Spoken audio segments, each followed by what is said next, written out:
Magandang araw po, welcome po sa aking channel, Love9 TV.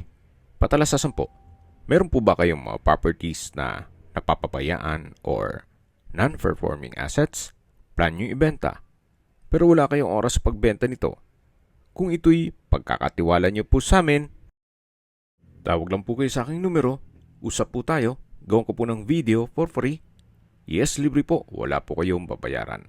Tutulungan pa namin kayong mabenta ang inyong property.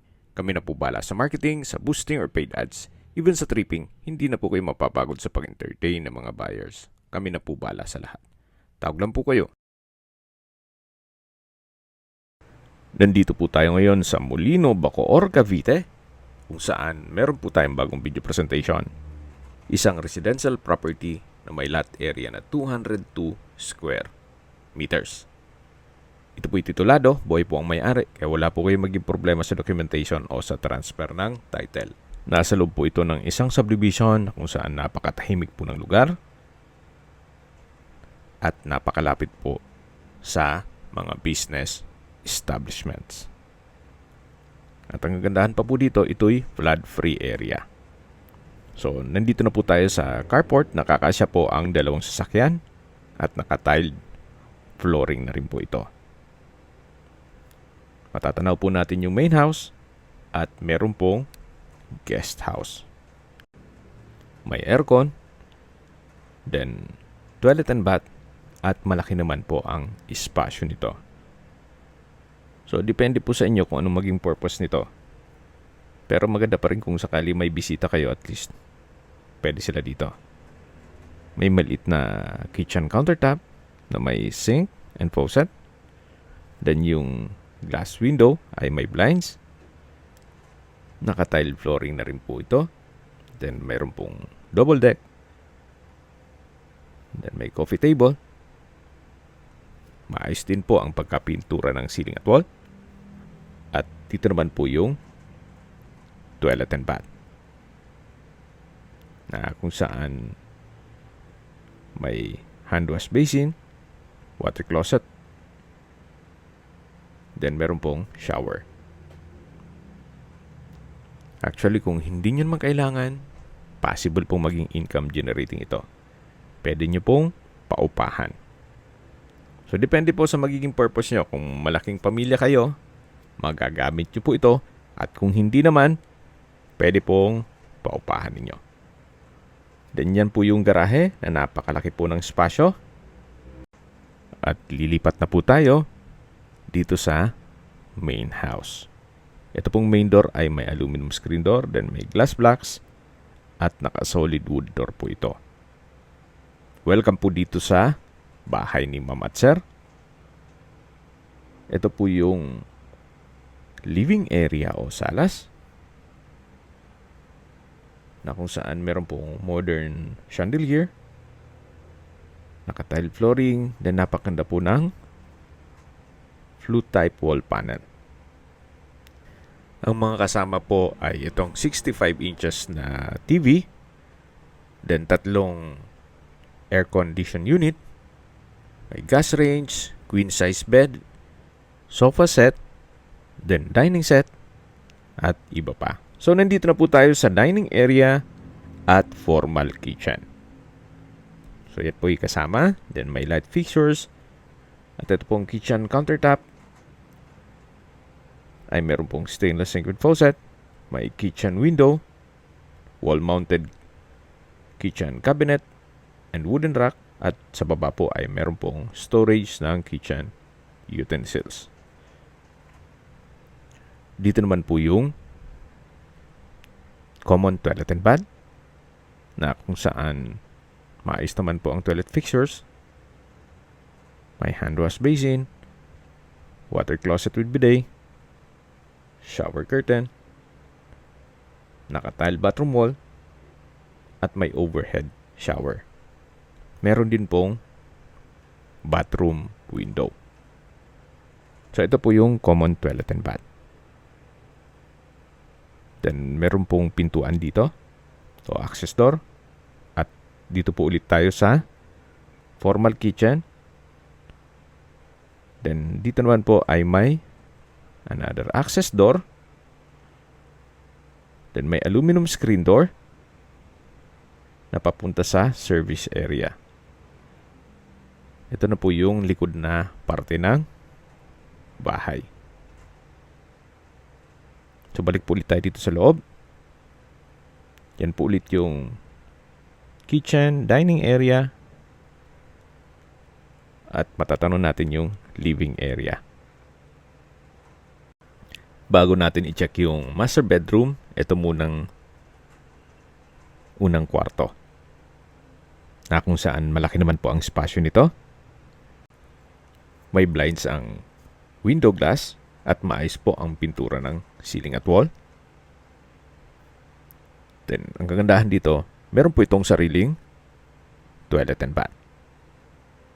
Na kung saan maayos naman ang toilet fixtures, may hand wash basin, water closet with bidet, naka-tile bathroom wall, at may hot shower set.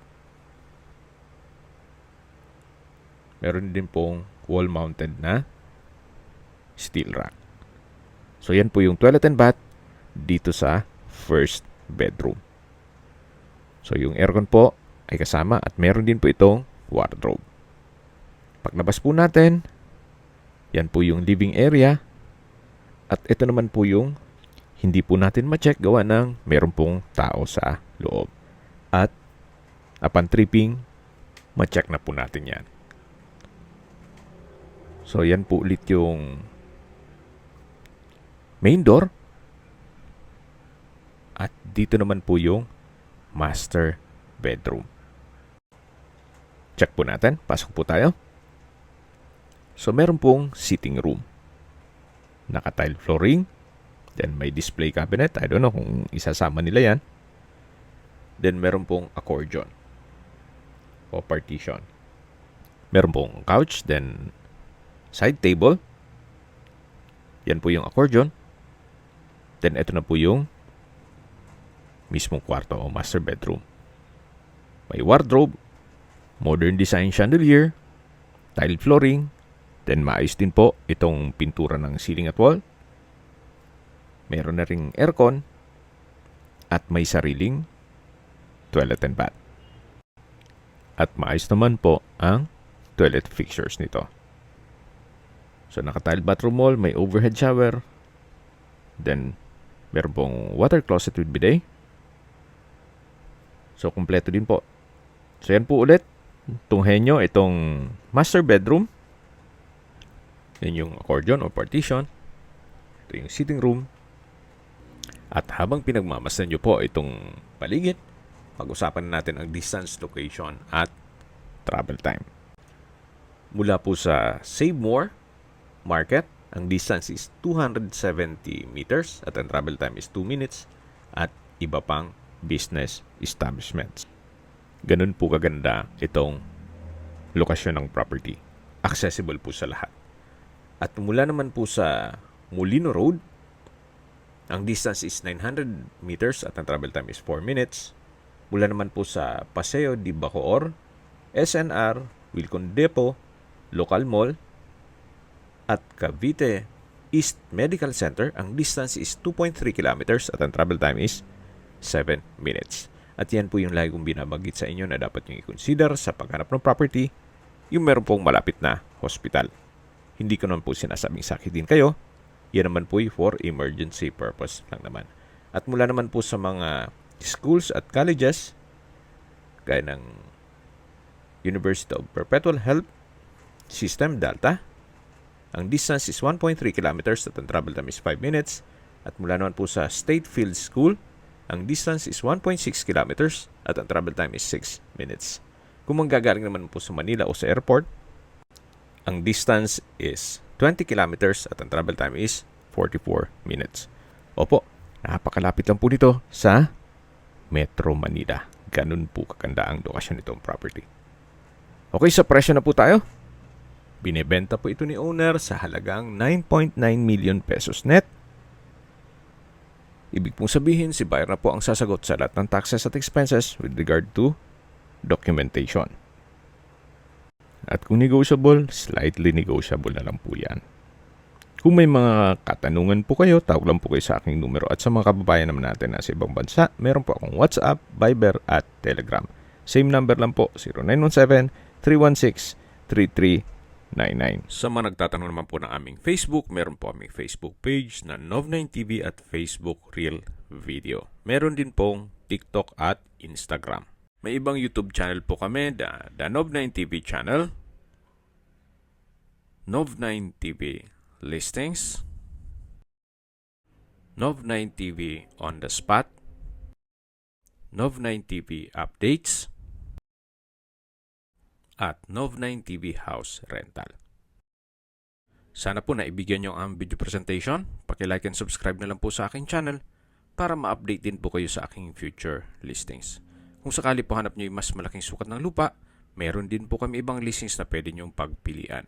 Huwag po kayong mag-atubiling tumawag sa amin.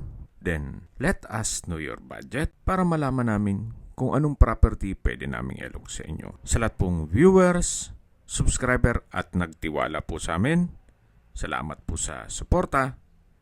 Ingat po kayo lagi at yung pamilya. Maraming salamat po.